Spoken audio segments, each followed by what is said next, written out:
12시에 많은 참여 바랍니다.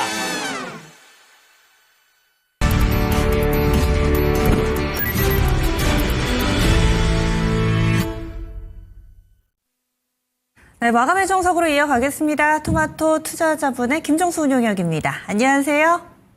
네, 안녕하세요. 네, 그동안 시장 분위기에 있어서 앞으로 우리가 좀 확인해야 될 부분은 거래가 한쪽으로 확 쏠리는지, 쏠리면서 주도주를 만들어내는지 이것을 좀 봐야 된다 얘기를 해주셨는데, 오늘 거래는 평소보다 늘었는데 사실은 한쪽으로 쏠렸나? 여기에 물음표는 달리고, 또 어제 이런 정책주들의 움직임 이 부분도 상당히 집중적으로 해석을 해주셨잖아요. 오늘 장은 어떻게 분석하시나요? 테마 장세로 가야죠. 여전히 테마 장세다. 그러면 테마주 가운데서도 좀 의미 있는 움직임이 있었는지 분석해 주세요. 네. 어제 제가 세 가지 전략이 지금 구간에서 가능하다라는 말씀을 좀 드리면서 첫 번째 전략이 있고 두 번째 전략 요까지 설명해 드리고 이제 시간 관계상은 세 번째 전략은 제가 오늘 설명드린다고 말씀 좀 드렸잖아요. 앵커님께서 이제 질문하신 부분을 포함해서 말씀을 좀 드리도록 하겠습니다. 그러니까 지금 시장은 앵커님께서 이제 말씀하신 것처럼 거래대금이 늘어난 시장이에요. 10조. 이 10조가 늘어났는데 이 10조의 자금이 어떻게 늘어났는지가 중요한 거죠.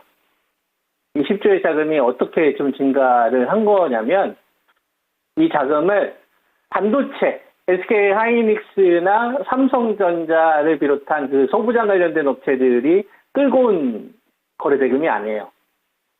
그럼 배터리냐?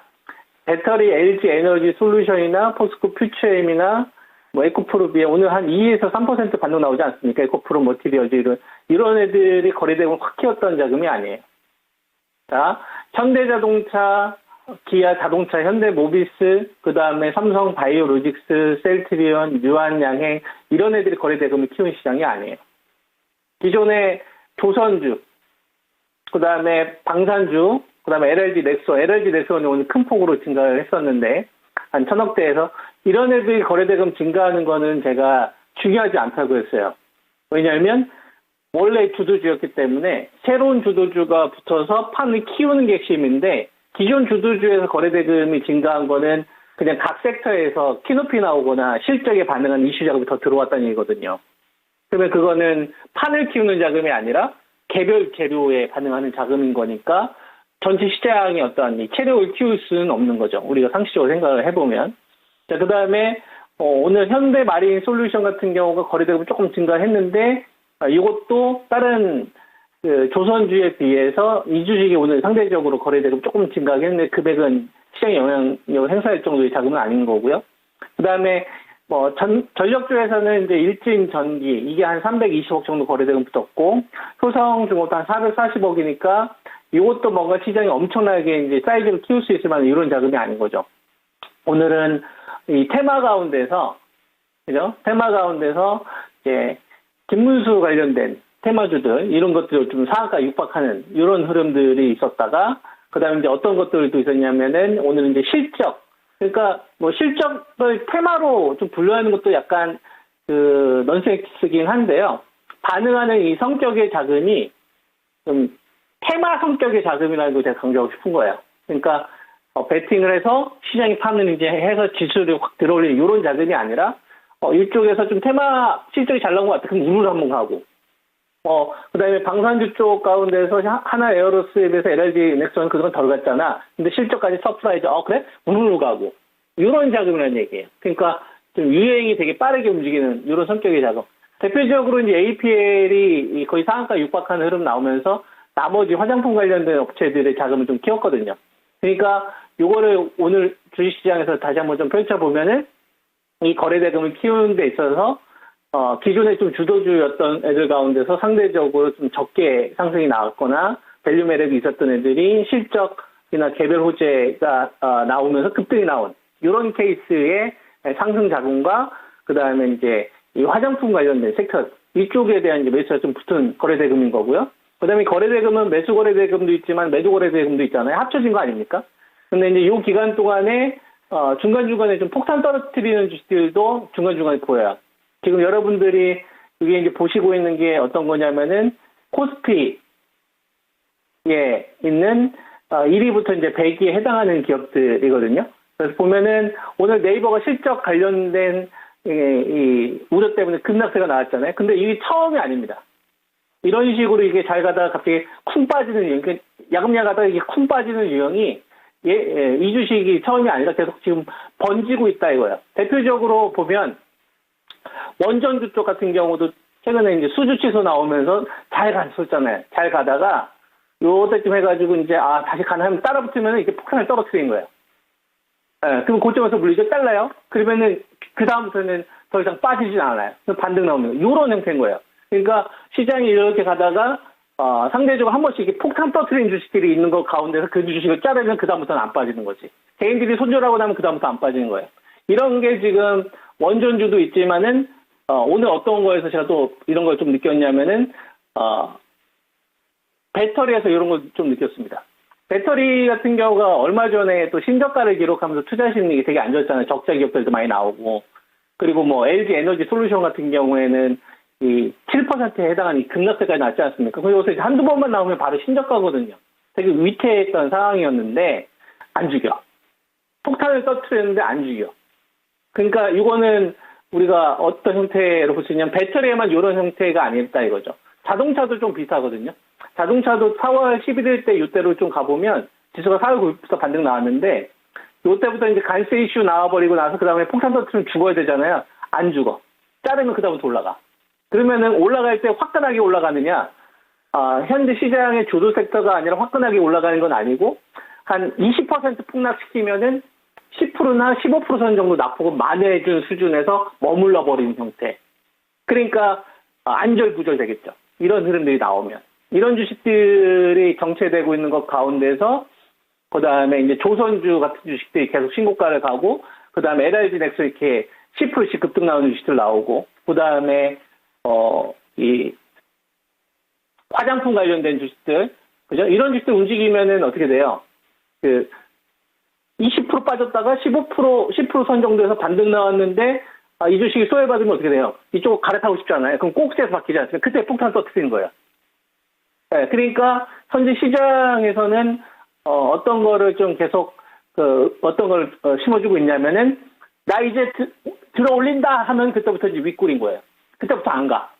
대표적으로 이제 LG화학, SK 하이닉스인 거죠.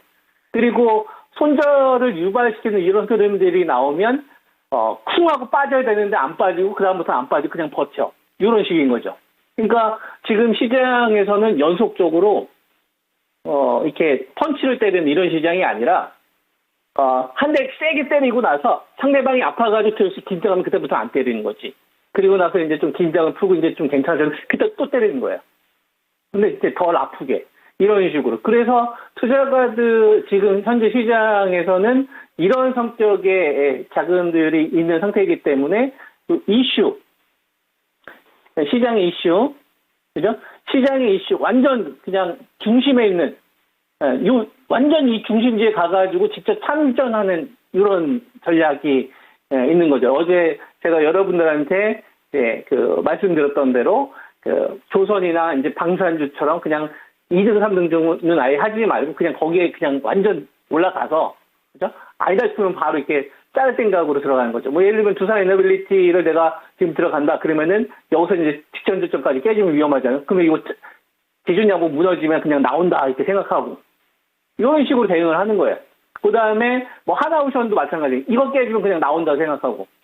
그러니까 이제 기존에 싸게 샀던 분들은 상관없겠지만 방산주 같은 경우도 마찬가지 아니겠습니까?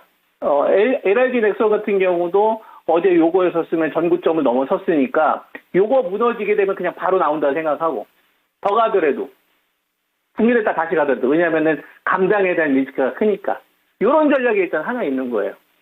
이런 전략이 하나 있고 요건 약간 좀 스킬이 좀 필요할 거고요. 그 다음에 이제 두 번째 같은 경우에는 동종 섹터 내에서 키노피를 이용을 하는 거예요. 예를 들면 소성중공업이 전구점 부근에 다가오면 그 다음에 이 주식을 더 먹으려면은 이 주식은 신고가가 나와야 되잖아요.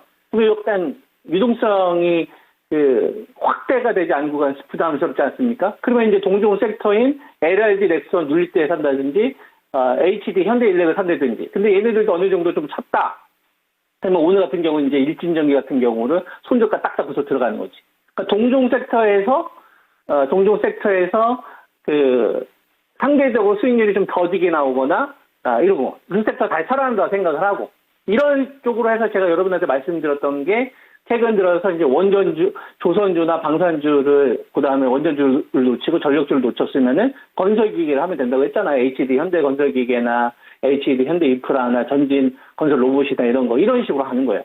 여기에 이제 두 번째가 있는 거고, 이거를, 좀 시총이 큰 애들보다는 테마 있잖아요. 테마. 정치 테마주들.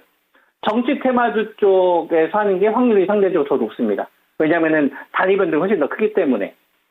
예. 그래서 이제 대표적으로 정치 테마주인 이재명 관련된 테마나 그다음에 김문수 관련된 테마나 양자 컴퓨터나 아니면 로봇 테마. 어제는 제가 좀 여러 가지 로봇 테마 있잖아요. 그죠? 아니면 풍력 테마 이렇게 한다든지. 그러니까 테마로 계속 돌리는 거예요. 테마에서 아까 말씀드렸던 대로 그 동종 섹터에서 상대적 기대 수익률이 좀 더 적게 나왔던 애들. 이런 방법이 하나 있는 거예요. 이게 두 번째 전략인 거고, 이제 세 번째 전략인데, 얘기하다 보니까 또 시간이 갔는데, 앵커님 얼마 정도 있죠, 시간이? 네, 한 2분 정도 마무리해 주세요. 네. 세 번째는 어떤 전략이 있는 거냐면, 이렇게 있으면 이게 막 물이에요. 물이 내려다 보면, 이게 뚝이 여기 있으면은 물결이 이렇게 되게 빠르게 흐르잖아요. 그죠? 여기에 다 물이 해서 가운데 물결이 제일 빠르지 않습니까? 이쪽으로 이제 돈이 내려오는 속도가 제일 빠르다 이거예요. 이게 지금 뭐에 해당하는 거냐면은 조선이나 방산주 정도 되는 거고, 이 근방에 있는 게 원전주나, 그 다음에 이제 별도의 테마주들이 있는 거죠. 그죠? 이게 이제 1번, 2번 전략에서 한다면 3번 전략은 뭐냐면, 이 둥근 게 계속 하다 보면 어떻게 됩니까, 여러분? 이쪽을 계속 하다 보면 나중에 부작용이 생겨요. 이게 뚝이 이렇게 여기 하게 되면 이쪽만 이렇게 확 헐게 되지. 그래서 그럴 때는 이걸 새로 갈아야 됩니다. 새로 가는데 가는 과정 속에서 이 물길이 바뀌려면 물길이 바뀔 수 있을 만한 이렇게 통로가 만들어져야 되잖아요. 이 가운데가 아니라 하더라도 다른 데로 갈 수 있을 만한 그런 큰 사건들을 만들어야 되는데 그게 뭐냐면은 지금 유가 많이 폭락하고 있잖아요. 그 다음에 환율 변수 이런 거 막 나오죠. 그 다음에 관세와 관련돼서 다음 주에 트럼프 대통령이 이거 관련돼서 언급하겠다. 그 다음에 또 전쟁 얘기 나오지 않습니까? 이런 사건들이 나오고 있는 게 그런 징조인 거예요. 이런 징조들이 나오면 2,500 요 구간에서 왔다 갔다 하다가 계속 현금을 들고서 좀 기다리면 어떤 생각이 나오냐면 특정 섹터 쪽으로 자금 쏠릴 거예요. 반도체, 바이오, 배터리, 자동차 이 4개 가운데 하나의 자금 쪽으로 자금 쏠릴 겁니다. 트럼프 2.0 말고 얘네들이 이미 주도주니까. 그걸 확인한 다음에 베팅하는 전략이 세 번인 거예요. 그러니까 초보자분들은 세 번째 전략을 권장을 하고 아니면 지수에 등락이 나와서 충분한 가르침이 나왔을 때를 권하고 그다음에 약간 좀 중수나 좀 스피드하게 좀 대응이 가능하신 분들은 1번, 2번 전략을 병행하시는 게 좋겠다. 이렇게 좀 의견 드리겠습니다. 네.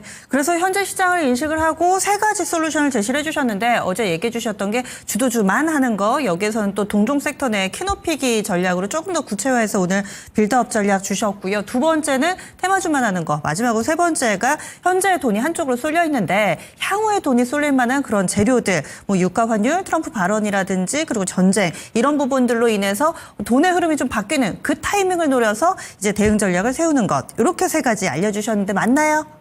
예, 맞습니다. 예, 내일 또 자세한 얘기 나누겠습니다. 고맙습니다. 예, 성투자하세요. 예.